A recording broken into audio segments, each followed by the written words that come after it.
Bonjour à tous. Pour ceux qui nous suivent sur Newfie Bamboo, on vous en a parlé il y a quelques temps. Dans 3 jours, on sera en Chine. On est invité au premier congrès mondial de l'INBAR. L'INBAR, c'est un organisme intergouvernemental qui siège à Pékin et qui est soutenu par 43 pays. L'INBAR apporte son soutien et son savoir-faire en ce qui concerne le bambou et le rotin euh, sur 3 continents principalement, Amérique du Sud, Afrique et Asie du Sud-Est. Les exemples sont très très nombreux, des bienfaits apportés par le bambou et des réponses écologiques et économiques également. On peut parler du Cambodge où l'INBAR a réappris aux Cambodgiens à utiliser le bambou comme matériau de construction.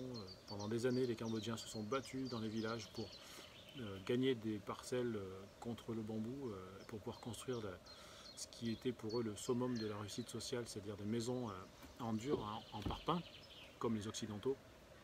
Et du coup, le savoir-faire de construction en bambou avec le matériau local s'était perdu. L'INBAR réapproprie ce savoir-faire aux populations rurales. En Afrique du Sud, par exemple, les solutions apportées ont été bien au-delà parce que des emplois ont été créés dans des petites usines qui créent des briquettes de bois de bambou compactées. Les bambous ont maintenu des routes qui étaient détruites chaque année par la saison des pluies. Donc les bambous peuvent apporter énormément de solutions. À chaque fois où l'INBAR est intervenu dans un pays, que ce soit en Afrique, en Amérique du Sud ou en Asie du Sud-Est, les réponses sont assez spectaculaires. Donc tous les pays, tous les continents s'intéressent au bambou et le développent de plus en plus. En Europe, on est très en retard. L'Italie commence sérieusement à s'intéresser à la culture du bambou pour l'exploiter sur son sol. Et nous, on va tout simplement dire qu'en France, on est motivé. Il y a des gens qui sont motivés et il y a des possibilités surtout. Alors les possibilités, je vais rassurer tout de suite, c'est hors de question de planter des bambous à la place du blé par exemple, c'est pas du tout le but. Par contre, nous on est implanté dans une zone rurale d'Auvergne et on constate qu'en périphérie des grandes zones de culture, il y a des parcelles qui sont inutilisées, inexploitées parce que les engins agricoles sont trop imposants pour s'attarder sur des tout petites parcelles comme ça. Donc aujourd'hui, on trouve des ronces, des acacias, des aubépines, des pruneliers. Et on sait que le bambou pourrait croître très facilement au milieu, quelle que soit la région de France, parce qu'il y a une telle variété de bambou qu'il suffit d'adapter la variété au climat et au sol. Et, le bambou pourrait déjà apporter une réponse écologique en absorbant 20% de plus de CO2 que n'importe quelle essence de bois. Euh, Ensuite, ça peut fournir un habitat pour la faune sauvage pour mieux passer les étés et les hivers. Et ensuite, le bambou peut apporter des réponses économiques, c'est-à-dire que dans un premier temps, ces parcelles qui ne rapportent rien, qui ne servent à rien, qui ne sont pas exploitées, peuvent déjà au bout de 5 ans donner de la biomasse. Tout simplement, ça serait une solution simple et facile.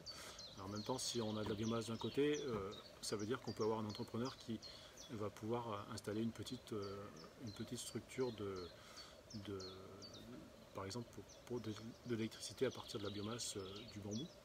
On peut faire des petites unités comme ça.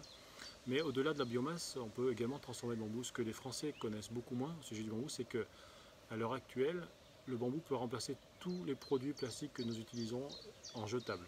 Vous allez dans un bar, vous prenez une boisson avec une paille, et la paille, vous la jetez. Vous imaginez le nombre de pailles qui sont jetées chaque jour. Et on sait le faire en bambou. Le bambou peut très bien devenir une paille jetable qui va partir au compost. Le bambou peut devenir le coton-tige plastique qu'on utilise. Le bambou peut devenir un coton-tige qui va aller au compost. Et on sait faire ces produits. La solution de facilité, ça serait de les acheter, de les faire venir de Chine. On sait faire, ça fait des années que ça se fait, c'est du commerce.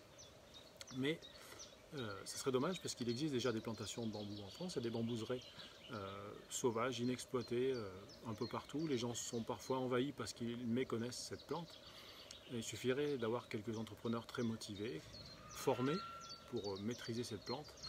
Et cette matière pourrait devenir vraiment quelque chose de vraiment intéressant. Donc on peut créer des emplois, on peut produire des produits en France qui vont pouvoir remplacer le plastique. Donc on pense que la réponse écologique est largement satisfaisante et va même pouvoir convaincre les plus réticents qui vont nous dire que ce n'est pas une essence locale qu'on trouve en France, que rien ne vaut le chêne ou les sapins. Mais la plupart des essences forestières aussi cultivés en France aujourd'hui viennent d'autres pays et d'autres continents. Et le bambou, est-ce qu'on peut se passer d'une matière aussi intéressante et bénéfique que le bambou? Quand on prend un exemple avec un arbre, si vous voulez planter un arbre pour l'utiliser pour son bois, vous allez attendre entre 80 et 120 ans pour pouvoir l'utiliser. Et il faudra replanter un jeune arbre et il faudra encore attendre un certain nombre d'années pour pouvoir encore avoir de nouveau du bois. Le bambou, vous en plantez, au bout de 5 ans, vous pouvez commencer de récolter les premières cannes et pour chaque canne récoltée, des dizaines d'autres vont sortir. Donc à partir de 5 ans, chaque année, vous pouvez faire des coupes de plus en plus importantes sans que le massif de bambou soit impacté. La croissance est assez impressionnante et on peut vraiment produire une quantité importante de bambou. On peut avoir des très très gros bambous en France et donc on peut avoir du bois d'œuvre intéressant. Quand on parle de bois d'œuvre, c'est pas de la charpente avec des cannes de bambou, le bambou doit être travaillé, lamellé, collé, avec des colles bien sûr respectueuses de l'environnement. Ça, on maîtrise parfaitement cette filière-là et on est en contact avec des régions en Chine où les produits chimiques sont interdits. L'écologie va très très vite de ce côté-là dans certaines provinces chinoises. Et voilà, nous, avec Newfie Bamboo, on est très motivés dans ce sens-là pour mettre en relation les gens en France qui ont envie de participer à cette évolution et qui ont envie de cultiver du bambou ou de transformer du bambou. On peut mettre en relation tous ces gens. Et avec donc nos contacts en Chine qui seront capables de vendre leur savoir-faire et leurs machines spécifiques pour produire les bambous selon la fonction finale en fait. Donc on va en Chine pour ça la semaine prochaine. On va vraiment essayer de renouer encore d'autres contacts, même si notre réseau en Chine commence à être assez intéressant. Et on va essayer d'attirer un peu l'attention de l'INBAR sur l'Europe et sur la France pour leur dire que venez nous donner un petit coup de main à convaincre nos autorités, nos chambres d'agriculture, nos organismes forestiers. Malheureusement, on a la preuve tous les jours que les Français méconnaissent le bambou et c'est un peu dommage. La dernière vidéo qu'on a vue, c'est l'ONF en Guadeloupe qui détruit des massifs de bambou. Donc on est sous les tropiques, on a des bambous qui sont non traçants, certainement originaires de la Guadeloupe ou qui ont été apportés par des voyageurs il y a quelques siècles. Mais ils sont en bordure de route, ils sont jugés dangereux. Et la seule réponse qu'on a, c'est de marteler dans les médias qu'on a mis d'énormes moyens financiers. C'est un gros chantier pour la destruction de ces plantes qui sont dangereuses pour la sécurité routière.